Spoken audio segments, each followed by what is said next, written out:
आज आपण धनंजय लायब्ररी मुंबई हा प्रॉब्लेम पाहणार आहोत। हा प्रॉब्लेम नंबर 12 आहे। तर या ठिकाणी रिसिप्ट पेमेंट तुम्हाला दिलेला आहे आणि याच्या आधारे आपल्याला हा प्रॉब्लेम सोडवायचा आहे। तर सुरुवातीला असेल receipt side to admission fee, इन्कमला घ्या, ॲडजस्टमेंट आहे अमाउंट इनर कॉलमला। त्यानंतर सबस्क्रिप्शन, इन्कमला घ्या, ॲडजस्टमेंट आहे amount inner column. To lecture hall hire charges, म्हणजे या ठिकाणी काय केले, ही जी लायब्ररी आहे ह्यांचा एक स्वतःचा हॉल आहे आणि तो हॉल त्यांनी लेक्चरसाठी म्हणजे लेक्चरसाठी भाड्यानं दिलेला आहे, लेक्चर घेण्यासाठी भाड्यानं दिलेला आहे आणि त्याचे चार्जेस इथं मिळालेले आहेत, रिसिप्टमध्ये आहेत, म्हणजे हे चार्जेस तुम्हाला रिसीव्ह झालेले आहेत, म्हणून हे काय येणार, इन्कमला येणार।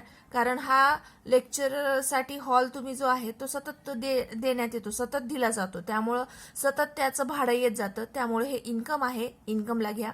त्यानंतर मिसलिनियस इन्कम, महसुली स्वरूपाचा मिळकत आहे, त्यामुळे इन्कमलाच येणार। टू इंटरेस्ट ऑन इन्व्हेस्टमेंट, इन्व्हेस्टमेंटवरचा इंटरेस्ट आहे, इन्कमलाच घ्या, पण अमाऊंट इनर कॉलमला घ्या, का तर याच्यावर पण डिप्रिसिएशन आहे, सॉरी ॲडजस्टमेंट आहे। त्यानंतर पेमेंट साइड, सॅलरी एक्सपेंडिचर आहे, ॲडजस्टमेंट आहे, रेंट एक्सपेंडिचर आहे, ॲडजस्टमेंट आहे। त्यानंतर इन्व्हेस्टमेंट, इन्व्हेस्टमेंट ॲसेट आहे पण याच्यावर ॲडजस्टमेंट आहे अमाऊंट इनर कॉलमला। स्टेशनरी एक्सपेंडिचर आहे, इलेक्ट्रिसिटी चार्जेस एक्सपेंडिचर आहे, बुक्स ॲसेट आहे, ॲसेटला घ्या अमाऊंट इनर कॉलमला। आउटस्टँडिंग एक्सपेन्सेस, आता आउटस्टँडिंग एक्सपेन्सेस दिलेत बघा या ठिकाणी, हे जे आउटस्टँडिंग एक्सपेन्सेस आहेत हे आहेत 500चे। आता याच्यावर खाली तुम्हाला प्रॉब्लेममध्ये परत ॲडजस्टमेंट जर दिली असेल तर त्या पद्धतीने हे सोडवायचे। तर प्रथम तुम्हाला हे जे काही आउटस्टँडिंग एक्सपेन्सेस दिलेले आहेत हे एक्सपेन्सेस हे असे लायबिलिटी साईडला नोंदवायचे आहेत। पहा आउटस्टँडिंग एक्सपेन्सेस, आता या ठिकाणी काय सांगितले, पेमेंट्समध्ये आउटस्टँडिंग एक्सपेन्सेस आहेत, बरोबर आहे। पेमेंटमध्ये आउटस्टँडिंग एक्सपेन्सेस आहे याचा अर्थ काय, तर हे आउटस्टँडिंग एक्सपेन्सेस कधीचे आहेत, मागच्या वर्षीचे आहेत, बरोबर आहे। म्हणजे हे मागच्या वर्षीचे तुमचे आउटस्टँडिंग एक्सपेन्सेस लायबिलिटीला होते, बरोबर आहे। तर हे आउटस्टँडिंग एक्सपेन्सेसचं तुम्ही पेमेंट केलंय म्हणून सांगितले, या आउटस्टँडिंग एक्सपेन्सेसचं काय केलंय, पेमेंट केले म्हणून सांगितले आणि त्यामुळं हे आउटस्टँडिंग एक्सपेन्सेस कुठंही येणार नाहीत। मग हे तुम्हाला देण्याचा हेतू काय आहे, तर तुम्हाला या ठिकाणी या प्रॉब्लेममध्ये कॅपिटल फंड कॅल्क्युलेट करायचं आहे आणि त्याच्यासाठी हे तुम्हाला दिलेलं आहे।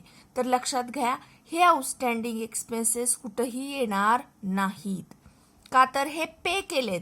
पे कधी केलेत, तर हे गेल्या वर्षीचे आउटस्टँडिंग होते, कारण इयर 18-19 आहे, तर हे गेलं वर्ष आहे, लास्ट इयर आहे, हे पे केलेलं आहे, त्यामुळं हे कुठंही येणार नाही। ह्याचा यूज फक्त तुम्हाला कॅपिटल फंड काढण्यासाठी होणार आहे, बरोबर आहे। त्यानंतर balance carried down, cash balance आहे असं बॅलन्स शीटच्या असेटला ट्रान्सफर करा। त्यानंतर ॲडजस्टमेंट पाहूया आपण, बघा, the following information is also made available to you, या ठिकाणी काही ॲडजस्टमेंट इन्फॉर्मेशन आपल्याला दिलेली आहे। त्यातली नंबर 1, ऑन 31 मार्च 2019, म्हणजे वर्षाच्या सुरुवातीला, आता इथं तारीख काय द्यायला पाहिजे होती त्यांनी, की 1 एप्रिल 2019 असं म्हणायला पाहिजे होतं, पण त्यांनी काय म्हटलंय 31 मार्च 2019, दोन्हीमध्ये फक्त एका दिवसाचा फरक आहे, त्यामुळे ही जी तारीख आहे ही वर्षाच्या सुरुवातीची तारीख आहे, लक्षात घ्या। काही वेळा 1 एप्रिल 2019 येतं, काही वेळा 31 मार्च 2019 येतं, दोन्हीमध्ये फक्त एका दिवसाचा फरक आहे, त्यामुळे ही वर्षाच्या सुरुवातीची तारीख आहे आणि या वर्षाच्या सुरुवातीच्या तारखेच्या तुम्हाला या लायब्ररीच्या काही ॲसेट दिलेले आहेत। तर त्या ॲसेट कुठले आहेत, बुक्स आहे 50,000चं, बॅलन्स शीटला घ्या, फर्निचर आहे 6,500चं, बॅलन्स शीटला असेटला घ्या। त्यानंतर मशिनरी आहे 30,000ची, बॅलन्स शीट असेटला घ्या। तर यातल्या बुक्सवर आणि फर्निचरवर ॲडजस्टमेंट आहे, आता मी इथे कॅपिटल फंड पण लिहिलेला आहे. का लिहिलाय तर हा मी कॅल्क्युलेट केलेला आहे, ते मी तुम्हाला नंतर सांगते. शेवटी सगळा प्रॉब्लेम झाल्यानंतर मी तुम्हाला हे एक्सप्लेन करते. तर सेकंड आहे subscription received in advance amount to ₹500. सबस्क्रिप्शनमधनं ॲडव्हान्सची अमाऊंट लेस करा आणि सेकंड इफेक्ट लॅबिलिटीला करा. त्यानंतर आउटस्टँडिंग सॅलरी आणि रेंट आहे, त्या आयटममध्ये आउटस्टँडिंगची अमाऊंट ॲड करायची आणि सेकंड इफेक्ट लॅबिलिटी साईड. त्यानंतर number 4, 50% of admission fee should be capitalized. Admission फीच्या 50% अमाऊंट कॅपिटलाइज करायची म्हणजे कॅपिटल फंडमध्ये ॲड. त्यानंतर furniture to be depreciate at 10% per annum. फर्निचरवर 10% डिप्रिसिएशन आहे. Number 7, library books we are purchase on 1 April 2019. आता इथं बघा फक्त आपल्याला तारखाचं फिरवून टाकल्यात तारखा, बाकी काही चेंज नाही, तारखा त्याच आहेत. बघा इथं काय तारीख आहे 31/3/2019 आणि इथं आहे 1 एप्रिल 2019. म्हणजे ह्या तारखेच्या तुम्हाला हे बुक्स दिलेत 50,000चे आणि परत सांगितले परत लायब्ररीनं बुक्स परचेस केले तर 1 एप्रिल म्हणजे एका दिवसात पहिल्या दिवशी 50,000चे बुक्स होते पहिल्या वर्षाच्या सुरुवातीला आणि 1 एप्रिलला लायब्ररीनं परत हे इथं बघा हे परत 5,000चे बुक्स परचेस केलेत. म्हणजे एका दिवसाचा फरक आहे. डिप्रिसिएशन चार्ज करताना दोन्हीवर सेम डिप्रिसिएशन चार्ज करायचे आपल्याला. तर डिप्रिसिएशन सांगितलेलं आहे 10%.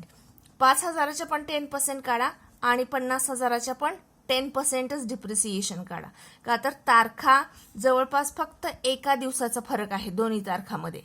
हे 31 मार्च 2019चे बुक आहेत 50चे आणि हे 1 एप्रिल 2019चे बुक आहेत 5,000चे. म्हणजे एका दिवसाचा फक्त फरक आहे. त्यानंतर the investment we are purchased. आता इन्व्हेस्टमेंट कधी परचेस केली आहे बघा, इथं प्रॉब्लेममध्ये तुम्हाला इन्व्हेस्टमेंट दिली कितीची आहे 6,000ची इन्व्हेस्टमेंट आहे. ही 1 एप्रिल 2019ला परचेस केलेली आहे आणि त्याच्यावरचा इंटरेस्ट आहे 20%. त्याच्यावरचा इंटरेस्ट किती आहे 20% आहे. इथं काही इंटरेस्ट दिलेला आहे बरोबर आहे. हा इंटरेस्ट ऑन इन्व्हेस्टमेंट आहे, हा 900 आहे. मग आणखीन किती बाकी आहे, किती आउटस्टँडिंग आहे हे आपल्याला कॅल्क्युलेट करायचे. तर अशा पद्धतीने हा छोटासा प्रॉब्लेम आहे.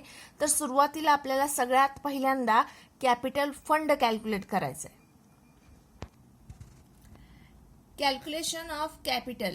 आता कॅल्क्युलेशन ऑफ कॅपिटल कसं शोधायचं हे आपण मागच्या व्हिडिओमध्ये मागच्या प्रॉब्लेममध्ये पाहिलेलं आहे.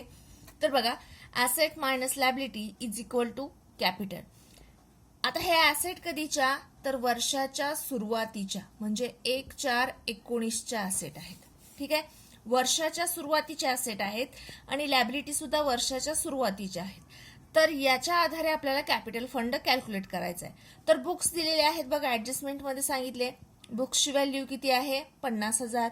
फर्निचर कितीचं आहे 6,500चं आहे. मशिनरी कितीची आहे 30,000ची आहे. आणि कॅश, आता ही कॅश कुठली घेतली आहे मी तर ही कॅश मी घेतली आहे या ठिकाणी पहा टू बॅलन्स ब्रॉट डाऊन. किती आहे अमाऊंट 5,000. म्हणजे वर्षाच्या सुरुवातीला ही 5,000 तुमच्याकडे कॅश होती. हे कॅपिटल फंड कॅल्क्युलेट करण्यासाठी ही कॅश घ्यायची. येते लक्षात, कॅपिटल फंड कॅल्क्युलेट करण्यासाठी फक्त ही कॅशचा वापर करायचा. तर तशी कॅश आहे 5,000. ठीक आहे, तर टोटल ॲसेट झाले माझे 91,500चे. आता लॅबिलिटी मी मगाशी म्हटल्याप्रमाणे लॅबिलिटी फक्त एकच आहे आउटस्टँडिंग एक्सपेन्सेस. आणि हे आउटस्टँडिंग एक्सपेन्सेस कधीचे आहेत 2018-19चे आउटस्टँडिंग एक्सपेन्सेस आहेत. म्हणजे लास्ट इयरचे आउटस्टँडिंग एक्सपेन्सेस होते ते चालू वर्षामध्ये तुम्ही पेड केले. तिथे उल्लेख आहे बघा आउटस्टँडिंग एक्सपेन्सेस. ठीक आहे, हे पे केलेत, पेमेंट केले तुम्ही. ह्याचं हे मागच्या वर्षीचे एक्सपेन्सेस होते त्याचं या वर्षी पेमेंट केले, त्यामुळे याची नोंद आपण कुठेही केलेली नाही.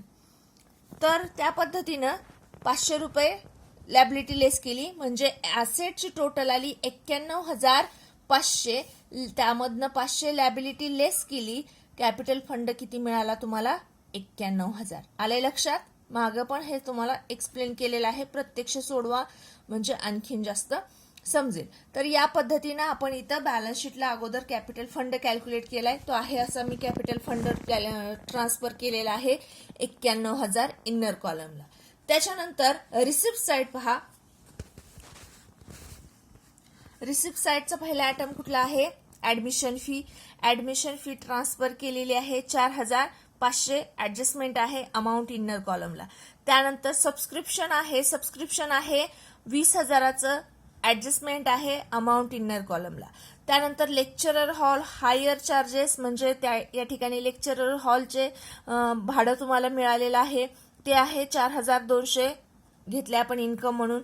मिसलेनियस इन्कम 250 आहे.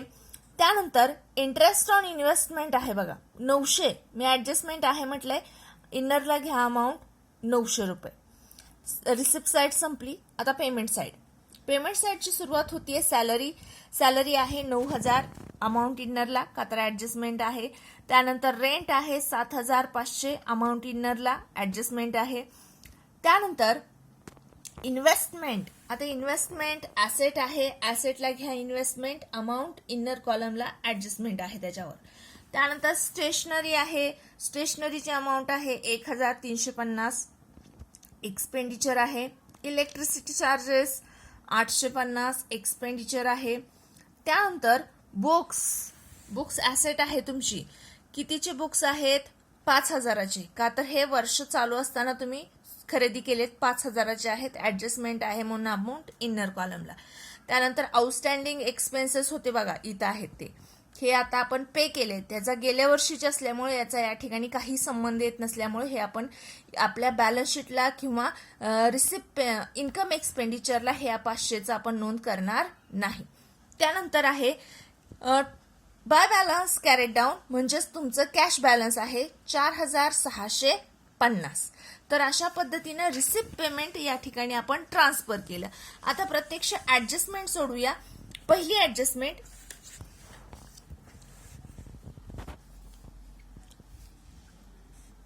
ऑन 31 मार्च 2019 म्हणजे वर्षाची सुरुवातच आहे. The library had the following asset. लायब्ररीकडे खालील ऍसेट होत्या. बुक्स होते 50,000चे आहे असे बुक्स ऍसेटला नोंदवा 50,000चे इनरला. त्यानंतर फर्निचर होतं 6,500चं आहे असं फर्निचर 6,500चं बॅलन्स शीटच्या ऍसेटला नोंदवा अमाऊंट इनर कॉलमला. बुक्सची आणि फर्निचरची अमाऊंट तेवढी इनर कॉलमला. त्यानंतर मशिनरी आहे 30,000ची. मशिनरीवर कुठलीही ऍडजस्टमेंट नाही. डायरेक्ट मशिनरीची अमाऊंट कुठे घ्या?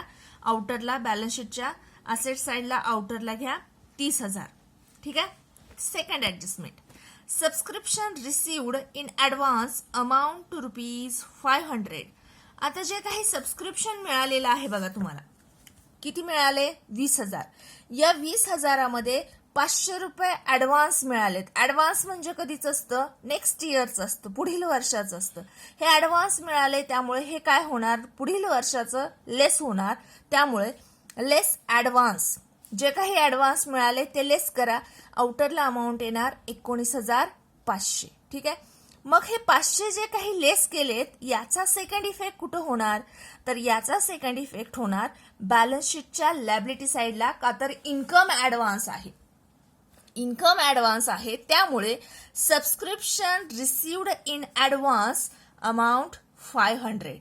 येते लक्षात? इन्कम ऍडव्हान्स असल्यामुळे याचा सेकंड इफेक्ट होतो बॅलन्स शीटच्या लायबिलिटी साइडला. Subscription received in advance amount 500. यानंतर आउटस्टँडिंग सॅलरी आहे आणि आउटस्टँडिंग रेंट आहे.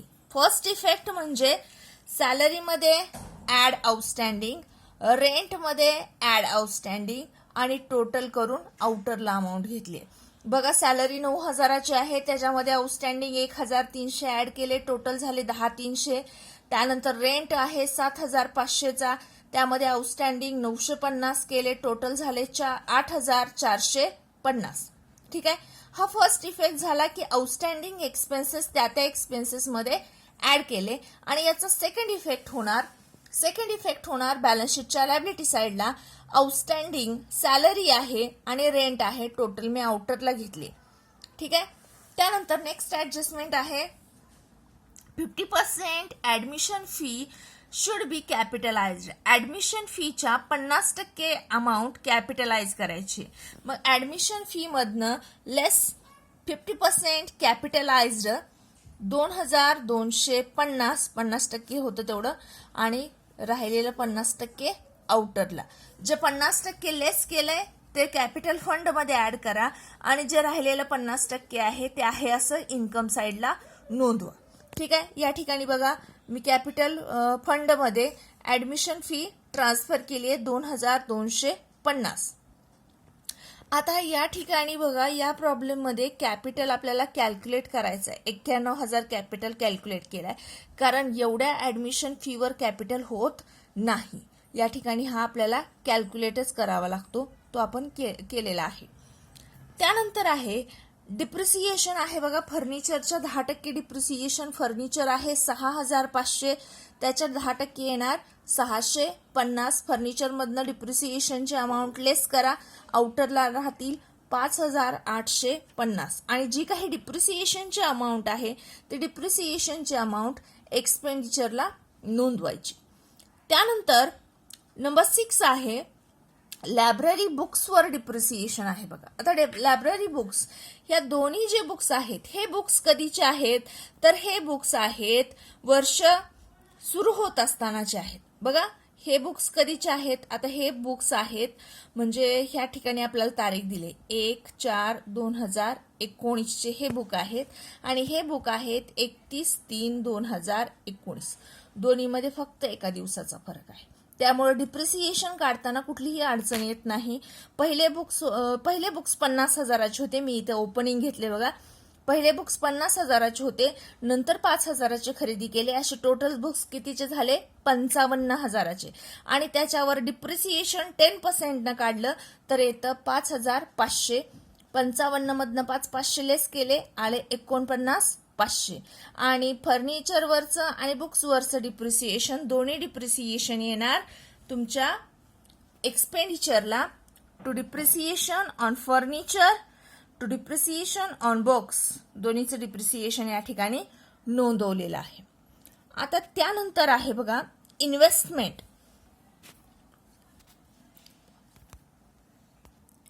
यानंतरची शेवटची ऍडजस्टमेंट आहे इन्व्हेस्टमेंटवरची. आता इन्व्हेस्टमेंटची अमाऊंट तुम्हाला दिली बघा. इन्व्हेस्टमेंटची अमाऊंट आहे 6,000. ठीक आहे. आणि या ठिकाणी इन्व्हेस्टमेंट परचेस केल्याची तारीख पण दिली. इन्व्हेस्टमेंट परचेस कधी केली 1/4/2019 म्हणजे वर्षाच्या सुरुवातीला ही इन्व्हेस्टमेंट 6,000ची इन्व्हेस्ट केलेत पैसे आपण म्हणूया थोडक्यात. मग 6,000वर 20% इंटरेस्ट सांगितलेला आहे.